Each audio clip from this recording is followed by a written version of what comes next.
পানির ন্যায্য হিস্যা আদায়ে প্রয়োজনে আন্তর্জাতিক আদালতে যাবে বিএনপি। রাজশাহী বিএনপির সম্মেলনে বললেন তারেক রহমান।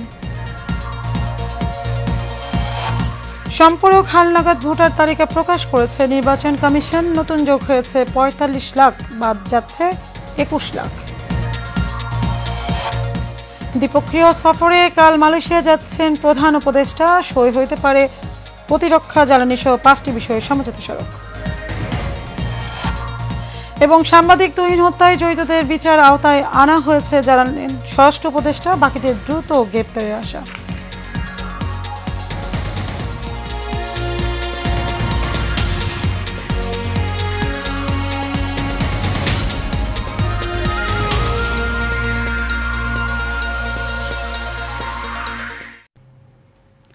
স্বাগত এশিয়ান প্রাইম নিউজে, আপনাদের সাথে আছে আমি মারিয়া মিকো। এতক্ষণ শুনছিলেন বিআরবি কেবল ইন্ডাস্ট্রিজ লিমিটেড সংবাদ শিরোনাম। চলে যাব পুরো সংবাদে। বিএনপির ভারপ্রাপ্ত চেয়ারম্যান তারেক রহমান বলেছেন, পদ্মা সহ অন্যান্য নদীর পানির ন্যায্য হিস্যা আদায়ে প্রয়োজনে আন্তর্জাতিক আদালতে যাবে বিএনপি। রাজশাহী মহানগর বিএনপির দ্বিবার্ষিক সম্মেলনে ভার্চুয়ালি যোগ দিয়ে রোববার এ মন্তব্য করেন বিএনপির ভারপ্রাপ্ত চেয়ারম্যান তারেক রহমান। বলেন, দেশে কলকারখানা গড়ে তুলতে হবে, সেখানে যুবকদের কর্মসংস্থান ব্যবস্থা করতে হবে, কৃষি উৎপাদন বাড়তে হবে। তিনি বলেন, বিএনপির সরকার গঠন করলে অনেক চ্যালেঞ্জ মোকাবেলা করতে হবে। চিকিৎসা ও শিক্ষা ক্ষেত্রে একেবারে ধ্বংস করে ফেলেছে ফ্যাসিস্ট সরকার। ক্ষমতায় আসার পর যুবকদের প্রশিক্ষণ দিয়ে তাদের বেকারত্ব দূর করতে হবে।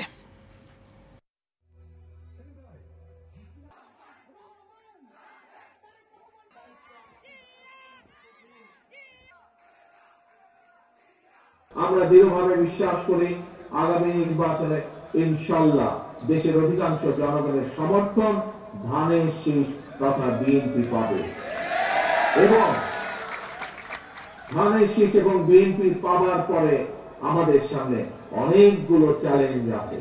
পদ্মা নদীর পানির অভাবে কিভাবে চারিদিকে মরুভূমি হয়ে যাচ্ছে ধীরে ধীরে। প্রিয় ভাই বোনেরা, আমাদেরকে চেষ্টা করতে হবে।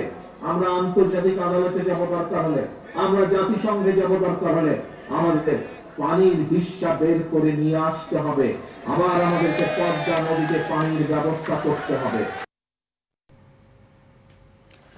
সারা দেশে নির্বাচন অফিসগুলোতে ভোটার তালিকা হালনাগাদের সম্পূরক তালিকা প্রকাশ করেছে নির্বাচন কমিশন ইসি। খসড়া তালিকায় কারো কোনো তথ্যে ভুল থাকলে আগামী ২১ আগস্টের মধ্যে সংশোধন করতে পারবেন ভোটাররা। জানা গেছে, উপজেলা নির্বাচন অফিসের নির্দিষ্ট স্থানে তালিকাটি টানিয়ে দেওয়া হয়েছে। আগামী ২৪ আগস্টের মধ্যে সংশোধনের জন্য দাখিল করা আবেদন নিষ্পত্তি করবে ইসি। এরপর অন্যান্য কাজ শেষে আগামী ৩১ আগস্ট চূড়ান্ত তালিকা প্রকাশ করা হবে। এদিকে আগামী ৩১ অক্টোবর পর্যন্ত যাদের বয়স ১৮ বছর পূর্ণ হবে তাদেরও ত্রয়োদশ জাতীয় সংসদ নির্বাচনের ভোটার তালিকায় যুক্ত করা হবে।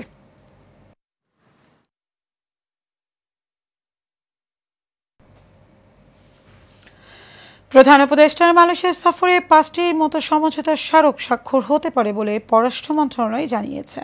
সফরের বিভিন্ন আলোচনায় শ্রমবাজার, রোহিঙ্গা প্রত্যাবাসন, গভীর সমুদ্রের সঠিক ব্যবহার, কৃষি সহ দ্বিপাক্ষিক বাণিজ্যিক সম্পর্ক জোর দেওয়া হবে। রাজধানীর ফরেন সার্ভিস একাডেমিতে প্রধান উপদেষ্টার মালয়েশিয়া সফর নিয়ে আয়োজিত ব্রিফিংয়ে এসব তথ্য জানানো হয়। সফর বিষয়ে বিস্তারিত জানান পররাষ্ট্র মন্ত্রণালয়ের ডিসি শাহ আসিফ রহমান। এ সময় প্রধান উপদেষ্টা প্রেস সচিব শফিকুল আলমও উপস্থিত ছিলেন। প্রধান উপদেষ্টা মোহাম্মদ ইউনূস ৩ দিনের সফরে সোমবার মালয়েশিয়া যাচ্ছেন। দেশটির প্রধানমন্ত্রী আনোয়ার ইব্রাহিমের আমন্ত্রণে বাংলাদেশ সরকার প্রধানের এটি ফিরতি সফর।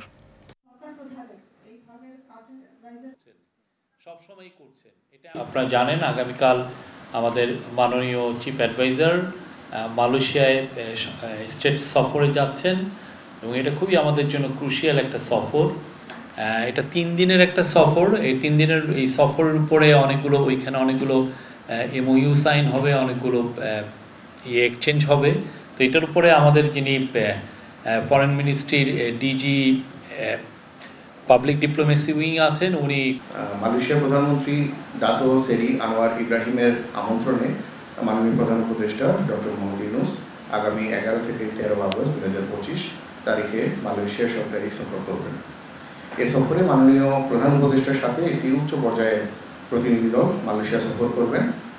উক্ত প্রতিনিধি দলে মাননীয় পররাষ্ট্র উপদেষ্টা, প্রবাসী কল্যাণ ও বৈদেশিক কর্মসংস্থান বিষয়ক উপদেষ্টা, বিদ্যুৎ, জ্বালানি ও খনিজ সম্পদ বিষয়ক উপদেষ্টা, জাতীয় নিরাপত্তা উপদেষ্টা, প্রধান উপদেষ্টার আন্তর্জাতিক বিষয়ক সংক্রান্ত বিশেষ দূত এবং উচ্চতর সরকারি কর্মকর্তাগুলো অন্তর্ভুক্ত রয়েছে। এর সাথে আপনার বিডার এক্সিকিউটিভ চেয়ারম্যান স্যারও সাথে সদস্য হিসেবে অন্তর্ভুক্ত আছেন।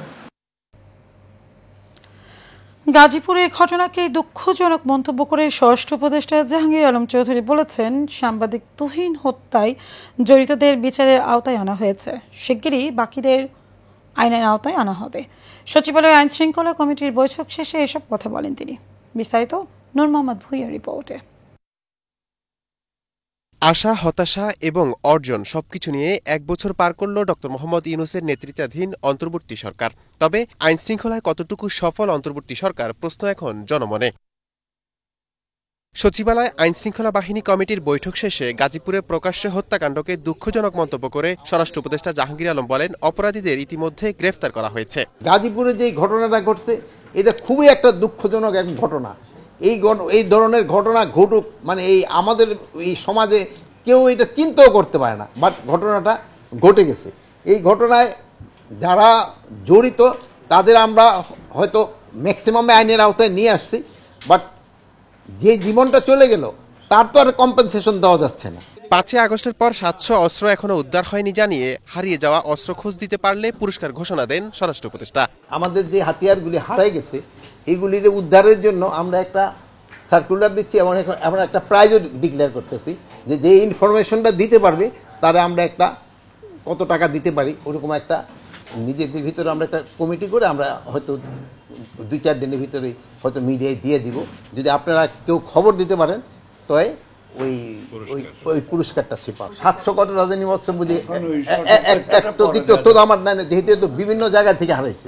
এছাড়া নির্বাচনকে সামনে রেখে আইন শৃঙ্খলা বাহিনীর প্রশিক্ষণ শুরু হয়েছে বলেও জানান জাহাঙ্গীর আলম চৌধুরী। নির্বাচনের জন্য আমাদের কিন্তু ট্রেনিং মোটামুটি শুরু হয়েছে। নূর মোহাম্মদ ভূঁইয়া, এশিয়ান টেলিভিশন, ঢাকা। রাজধানীর বিজয় সরণস্থ কলমিলতা বাজার ও মিরপুর ভাসানটেক বস্তি পুনর্বাসন প্রকল্প দুটির ক্ষতিপূরণ চেয়ে অবস্থান কর্মসূচি পালন করেছে মুক্তিযোদ্ধা পরিবার ও বস্তিবাসী। শহীদ পরিবারের সন্তান মোহাম্মদ আব্দুর রহিম বলেন, দাবি আদায়ে কাল সচিবালয়ের গেটে প্রতীকী অনুসরণ করবেন তারা। এ সময় তিনি আরও বলেন, তারা শহীদ মুক্তিযোদ্ধা পরিবার হলেও রাষ্ট্রীয় দুর্নীতি, লুটপাট ও অরাজকতায় দুটি বিষয়ে ভুক্তভোগী। একটি কলমিলতা বাজার ও আরেকটি মিরপুর ভাসানটেক বস্তি পুনর্বাসন প্রকল্প। কলমিলতা বাজারটি সাবেক মেয়র আতিকুল ইসলাম উত্তর সিটি কর্পোরেশনের নামে দখল করে, আর ভাসানটেক বস্তি পুনর্বাসন প্রকল্পটি সাবেক ভূমিমন্ত্রী সাইফুজ্জামান চৌধুরী ও কর্নেল অবসরপ্রাপ্ত ফারুক খান সহ সংশ্লিষ্টরা দখল করে। দীর্ঘদিন বিষয়টি সমাধানে বিভিন্ন দপ্তরে ঘুরলেও সমাধান হয়নি, তাই প্রধান উপদেষ্টা সহ যথাযথ কর্তৃপক্ষের হস্তক্ষেপ কামনা করেন তারা।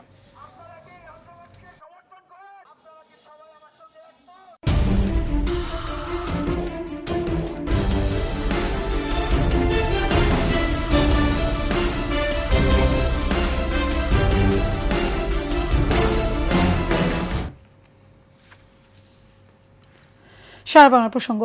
গাজীপুরে Bangladesh red crescent society Gazipur ইউনিটের উদ্যোগে এবং জাতীয় সদর দপ্তর ডিজাস্টার রেসপন্স বিভাগের সার্বিক সহযোগিতায় ব্রিটিশ রেড ক্রসের অর্থায়নে 4 দিনব্যাপী ইউনিট ডিজাস্টার রেসপন্স টিমের প্রশিক্ষণ কর্মশালার উদ্বোধন করা হয়েছে। জেলা পরিষদের প্রশিক্ষণ কক্ষে প্রধান অতিথি হিসেবে কর্মশালার উদ্বোধন করেন জেলা প্রশাসক নাফিসা আরিফিন।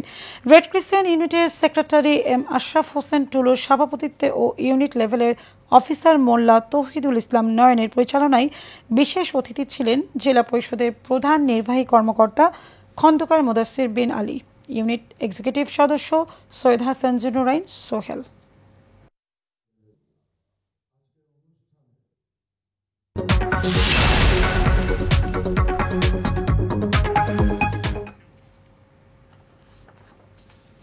প্রাণ ডেইরি ভেজাল দুধ ঢোকানোর চেষ্টায় ব্যর্থ হয়ে একটি সংঘবদ্ধ চক্র ডিটারজেন্ট মিশ্রিত দুধ সরবরাহের মিথ্যা অভিযোগ করেছেন বলে দাবি করেছেন প্রাণ আরএফএল কর্তৃপক্ষ।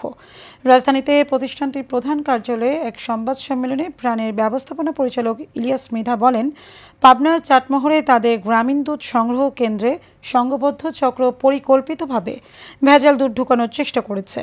দীর্ঘদিন ধরে ওই এলাকার কিছু সরবরাহকারী নিম্নমানের দুধ সরবরাহে ব্যর্থ হয়ে কোশরে ডিটারজেন্ট মিশ্রিত দুধ পাঠায়। স্থানীয় প্রশাসনের অভিযানে ঘটনাটি ধরা পড়ে।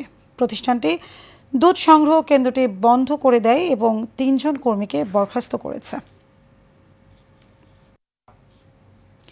শেষ করব এশিয়ান প্রাইম নিউজ। তার আগে বিআরবি কেবল ইন্ডাস্ট্রিজ লিমিটেড সংবাদ শিরোনাম জানাবো আরেকবার।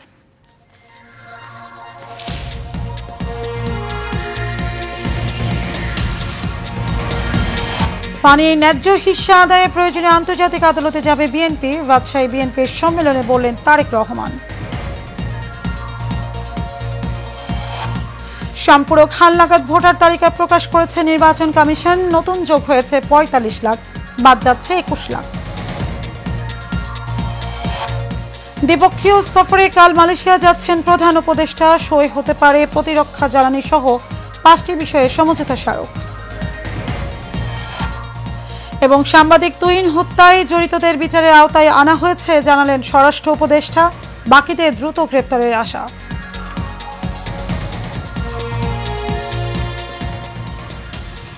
দর্শক, এই ছিল আমাদের এতক্ষণকার আয়োজন। আমাদের পরবর্তী সংবাদ দেখার আমন্ত্রণ রইল। ধন্যবাদ সবাইকে।